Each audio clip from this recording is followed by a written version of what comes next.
माननीय सदस्यगण, मुझे अत्यंत दुख के साथ अपने 8 पूर्व साथियों के निधन के बारे में सभा को सूचित करना है। श्री किशन कपूर हिमाचल प्रदेश के कांगड़ा संसदीय निर्वाचन क्षेत्र से 7वीं लोकसभा के सदस्य थे। उन्होंने ऊर्जा संबंधी संसदीय स्थायी समिति के सदस्य के रूप में अपनी सेवाएं दी। इससे पहले श्री कपूर 5 बार हिमाचल प्रदेश विधानसभा के सदस्य रहे। उन्होंने हिमाचल प्रदेश सरकार के मंत्री परिषद के सदस्य के रूप में भी अपनी सेवाएं दी। श्री किशन कपूर का निधन 1 फरवरी 2025 को 73 वर्ष की आयु में चंडीगढ़ में हुआ। श्री भगत राम पंजाब के फिलौर संसदीय निर्वाचन क्षेत्र से 6ठी लोकसभा के सदस्य थे। श्री भगत राम का निधन 30 मार्च 2025 को 82 वर्ष की आयु में कनाडा में हुआ। श्री कुमारी अनंतन तमिलनाडु के नागरकोल संसदीय निर्वाचन क्षेत्र से 6ठी लोकसभा के सदस्य थे। श्री अनंतन एक लेखक भी थे और उन्होंने तमिल भाषा में कई पुस्तकें, लेख और कविताएं लिखी। श्री कुमारी अनंतन का निधन 9 अप्रैल 2025 को 92 वर्ष की आयु में चेन्नई, तमिलनाडु में हुआ। डॉक्टर सुश्री गिरिजा व्यास राजस्थान के उदयपुर संसदीय क्षेत्र से 10वीं, 11वीं एवं 13वीं लोकसभा की सदस्य रही। वह राजस्थान के चित्तौड़ संसदीय क्षेत्र से 15वीं लोकसभा की सदस्य भी थी। डॉक्टर व्यास ने केंद्रीय मंत्री परिषद के रूप में आवास, शहरी तथा सूचना और प्रसारण मंत्रालय के रूप में भी अपनी सेवाएं दी। डॉक्टर व्यास ने विभिन्न संसदीय समितियों के सभापति और सदस्य के रूप में भी अपनी सेवाएं दी। डॉक्टर व्यास ने राष्ट्रीय महिला आयोग की अध्यक्ष और 15वीं लोकसभा के दौरान लोकसभा में सभापति तालिका के सदस्य के रूप में अपनी सेवाएं दी। इससे पूर्व वे राजस्थान विधानसभा की सदस्य रही। उन्होंने राजस्थान सरकार के मंत्री परिषद के रूप में भी कई मंत्रालयों में अपनी सेवाएं दी। डॉक्टर गिरिजा व्यास का निधन 1 मई 2025 को 78 वर्ष की आयु में अहमदाबाद, गुजरात में हुआ। श्रीमती मीनाती सेन पश्चिम बंगाल के जलपाईगुड़ी संसदीय निर्वाचन क्षेत्र से 12वीं, 13वीं और 14वीं लोकसभा की सदस्य थी। श्रीमती सेन विभिन्न संसदीय समितियों की सदस्य रही। श्रीमती मीनाती सेन का निधन 3 मई 2025 को 81 वर्ष की आयु में कोलकाता, पश्चिम बंगाल में हुआ। श्री सुखदेव सिंह ढींढसा पंजाब के संगरूर संसदीय निर्वाचन क्षेत्र से 14वीं लोकसभा के सदस्य थे। वे राज्यसभा के सदस्य भी रहे। श्री ढींढसा ने केंद्र सरकार के मंत्री परिषद के रूप में कई मंत्रालयों में अपनी सेवाएं दी और वे कई संसदीय समितियों के सदस्य भी रहे। इससे पहले वे 4 कार्यकाल के लिए पंजाब विधानसभा के सदस्य रहे। वे पंजाब सरकार में राज्य मंत्री के रूप में भी रहे। श्री सुखदेव सिंह ढींढसा का निधन 28 मई 2025 को 89 वर्ष की आयु में मोहाली, पंजाब में हुआ। श्री छोटे सिंह यादव उत्तर प्रदेश के कन्नौज संसदीय निर्वाचन क्षेत्र से 7वीं और 9वीं लोकसभा तथा मोहनलालगंज संसदीय निर्वाचन क्षेत्र से 10वीं लोकसभा के सदस्य थे। श्री यादव विभिन्न संसदीय समिति के सदस्य भी रहे। श्री छोटे सिंह यादव का निधन 13 जून 2025 को 83 वर्ष की आयु में लखनऊ, उत्तर प्रदेश में हुआ। श्री आनंद सिंह उत्तर प्रदेश के गोंडा संसदीय निर्वाचन क्षेत्र से 5वीं, 7वीं, 8वीं और 9वीं लोकसभा के सदस्य थे। उन्होंने कई संसदीय समितियों के सदस्य के रूप में काम किया। सिंह ने उत्तर प्रदेश सरकार में मंत्री के रूप में भी अपनी सेवाएं दी। श्री आनंद सिंह का निधन 6 जुलाई 2025 को 86 वर्ष की आयु में लखनऊ में हुआ। हम अपने पूर्व साथियों के निधन पर गहरा शोक व्यक्त करते हैं। यह सभा शोक संतप्त परिवारों के प्रति अपनी संवेदना व्यक्त करती है। माननीय सदस्यगण, दिनांक 22 अप्रैल 2025 को जम्मू कश्मीर के पहलगाम में हुए आतंकवादी हमले में 26 निर्दोष व्यक्तियों की नृशंस हत्या कर दी गई। आतंकवाद की इस घटना ने पूरे देश ही नहीं बल्कि संपूर्ण विश्व की चेतना को आघात पहुंचाया है। ये सभा उन सभी मृतकों के प्रति गहरा शोक व्यक्त करती है तथा आतंकवाद के विरोध भारत की जीरो टॉलरेंस के संकल्प को दोहराती है। माननीय सदस्यगण, 12 जून 2025 को अहमदाबाद से लंदन जा रहे एयर इंडिया विमान अहमदाबाद हवाई अड्डा से उड़ान भरने के तुरंत बाद दुर्घटनाग्रस्त हो गया। इस दुर्घटना में कुल 260 व्यक्तियों की असामयिक मृत्यु हुई, जिसमें विमान में सवार 241 व्यक्ति और 19 अन्य व्यक्ति शामिल है। इस दुर्घटना में गुजरात राज्य के पूर्व मुख्यमंत्री श्री विजय रूपानी जी का भी असामयिक निधन हो गया। ये सभा इस दुर्घटना में मृत व्यक्तियों के प्रति अपनी आत्मिक संवेदना व्यक्त करती है। माननीय सदस्यगण, देश के विभिन्न हिस्सों में अतिवृष्टि, बाढ़, भूस्खलन आदि प्राकृतिक आपदाओं के कारण बड़ी संख्या में जान माल की हानि हुई है।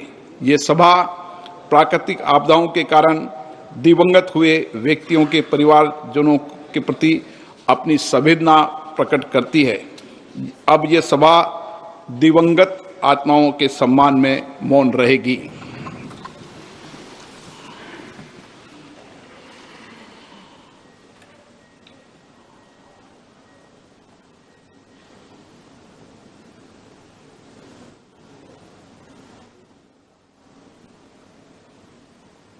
ओम शांति। माननीय सदस्यगण, मैं भारतीय अंतरिक्ष अनुसंधान संगठन को भारतीय अंतरिक्ष यात्री श्री शुभांशु शुक्ला के अंतर्राष्ट्रीय स्पेस स्टेशन के पहले सफल मिशन के लिए सदन की ओर से हार्दिक शुभकामनाएं देता हूं। माननीय सदस्यगण, इस विषय पर माननीय सदस्यों की भावनाओं के अनुरूप इस सत्र में इस विषय पर व्यापक चर्चा भी होगी। प्रश्नकाल। प्रश्न संख्या 1 Shri Pradeep Purohit. Shri Pradeep Purohit, question number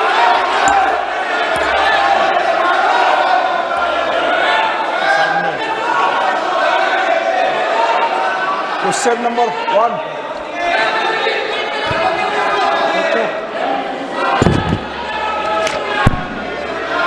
Question number 1. उत्तर सभा पटल पर रखा गया है।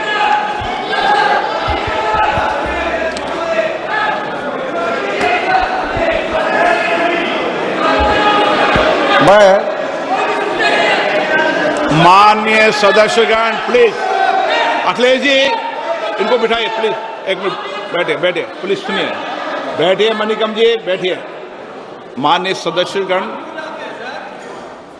ये प्रश्नकाल है और मेरा आग्रह आपसे निवेदन है कि हमें संसदीय परंपराओं को उच्च कोटि बनाने का प्रयास करना चाहिए और प्लीज और ये मिथक तोड़ना चाहिए कि सदन के प्रथम दिन सदन के अंदर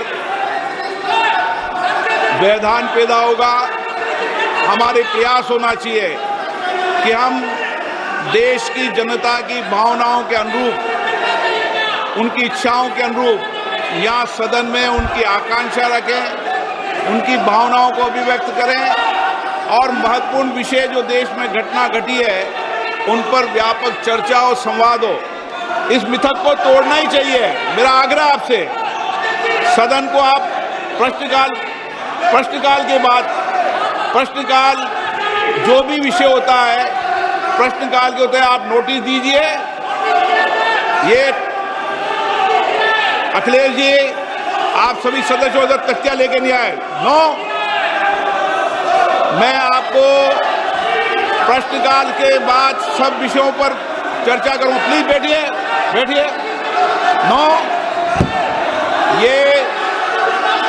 ये तरीका उचित नहीं है। सदन के पहले दिन सदन चले, अच्छी चर्चा हो, व्यापक चर्चा हो। मैं सभी सदस्यों को पर्याप्त समय, पर्याप्त अवसर दूंगा। सदन नियमों प्रक्रियाओं से चलता है। प्रश्नकाल के बाद प्लीज बैठिए। नो, प्रदीप पुरोहित जी। मैं क्वेश्चन नंबर 1 पे जो माननीय मंत्री जी ने जो उत्तर दिए हैं, मैं उनको धन्यवाद देता हूं। व्यापक मात्रा में उनका उत्तर हमको भेजे हैं। मैं मोदी जी को भी धन्यवाद देना चाहता हूं, हमारा यशस्वी प्रधानमंत्री, इसलिए कि मोदी जी सबका साथ सबका विकास का जो नारा देके 2014 में देश चलाने की शुरुआत किए। कहीं भी कोई स्टेट में कोई भी सरकार हो, कोई भी गवर्नमेंट हो, उसका कोई मतलब मोदी जी नहीं रखते हैं। कोई भी 2014 से 2019 तक उड़ीसा में बिजू जनता दल का सरकार था, फिर भी केंद्र सरकार, मोदी जी का सरकार पर्याप्त अर्थ उड़ीसा को दिया था। और इसी बारे में क्वेश्चन नंबर 1 के संदर्भ बारे में मैं ये माननीय मंत्री जी से पूरक प्रश्न ये पूछना चाहता हूँ। माननीय मंत्री जी, चूंकि सरकार खेलो इंडिया और राष्ट्रीय खेल विकास निधि NSDF जैसी मांग आधारित योजनाओं के माध्यम से राज्यों को प्रयासों को सफलतापूर्वक पूरा कर रही है, क्या मंत्री महोदय कृपया यहाँ बताने का कष्ट करेंगे कि इन योजना के अंतर्गत स्वीकृत खेल परियोजना की निगरानी और पारदर्शिता की सुनिश्चित करने के लिए मंत्रालय क्या कदम उठा रहे हैं, विशेषकर उड़ीसा राज्य के प्रसंग में? माननीय मंत्री जी,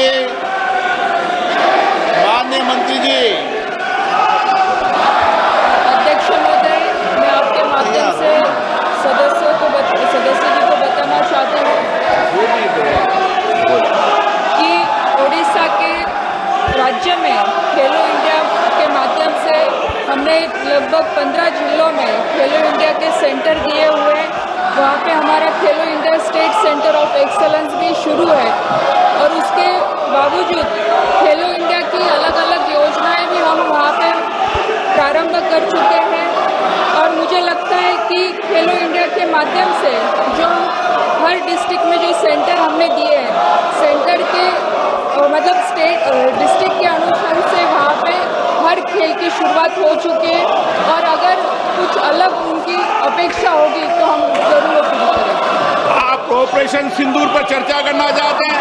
जाओ बैठो, प्रश्नकाल बाद चर्चा कराएंगे। चलो बैठिए, बैठिए सदन के अंदर। हाँ, हर चीज का जवाब देगी सरकार, हर चीज का सरकार ने काम जवाब देंगे। बैठिए आप। प्रश्नकाल के अंदर किसी को बोलने की इजाजत नहीं होती है। माननीय सदस्य प्लीज बैठिए। पूरक प्रश्न 2। माननीय मंत्री जी, आज ग्रामीण क्षेत्रों में खेल प्रतिभाओं की भागीदारी तेजी से बढ़ रही है और मिनी स्टेडियम इस दिशा में बहुत सहायक सिद्ध हो रही है। क्या मंत्री जी बताना चाहेंगे कि क्या सरकार खेलो इंडिया योजना के तहत पिछड़े और आकांक्षी जिलों से प्राप्त प्रस्तावों को प्राथमिकता देकर उनके तेजी, स्वीकृति और विकास के लिए कोई विशेष पहल कर रही है?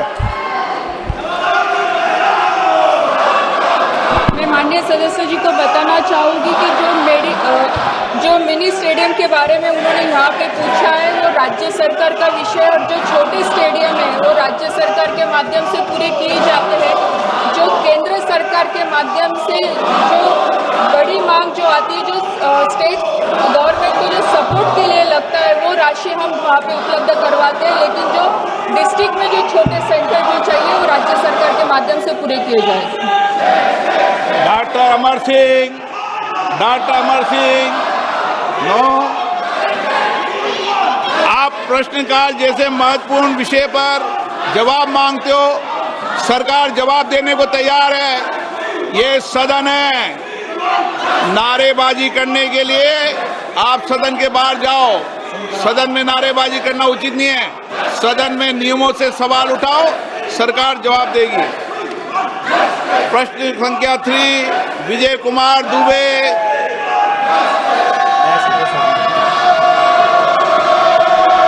माननीय मंत्री महोदय, दुबे जी हैं, पूछ लिया मंत्री जी। उत्तर सदन के पटल पे रखा है। माननीय सदस्य, माननीय अध्यक्ष जी, आपके माध्यम से मेरा माननीय मंत्री जी से प्रश्न है। चूंकि पीएम इंटर्नशिप योजना का लाभ विशेषकर देश के किनारे बसे उन पिछड़े जिलों के लिए अति महत्वपूर्ण है जहां की कोई औद्योगिक व्यवस्था नहीं है। असहाय परिवार के युवा यदि कठिन परिस्थितियों में हाई स्कूल इंटर कर लिए तो भी उनको मजबूरीवश मजदूरी करना पड़ता है। अतः क्या माननीय मंत्री जी ऐसे ही जिला कुशीनगर, गोरखपुर ऐसे पिछड़े जहां गत वर्ष मात्र कुशीनगर में 20 बच्चों का स्कोप मिला था कि माननीय मंत्री जी से मेरा प्रश्न है, ऐसे पिछड़े जिले कुशीनगर और अन्य जगह स्कोप को बढ़ाने की व्यवस्था सुनिश्चित करेंगे? आदरणीय अध्यक्ष महोदय, प्रधानमंत्री इंटर्नशिप स्कीम आदरणीय प्रधानमंत्री नरेंद्र मोदी जी के नेतृत्व में देश के 1 करोड़ युवाओं को 5 साल में 1 करोड़ युवाओं को 5 साल के अंदर इंटर्नशिप देगी, जिसमें 10वीं 12वीं ग्रेजुएट तक के जो युवा हैं वो पार्टिसिपेट कर पाएंगे। और वो पहले जो पायलट दिया गया है वो देश के 36 राज्यों में इसका विस्तार हुआ और उसके अंदर 1,81,000 कैंडिडेट्स ने अप्लाई किया और उसके अंदर 1,34,000 एप्लीकेंट शॉर्टलिस्टेड हुए, जिसमें उनको ऑफर्स दिया 82,000 युवाओं को ऑफर दिया गया और 28,000 युवाओं ने उसको एक्सेप्ट किया है। तो इसमें हर राज्य के लगभग हर जिले के अंदर इसमें पार्टिसिपेंट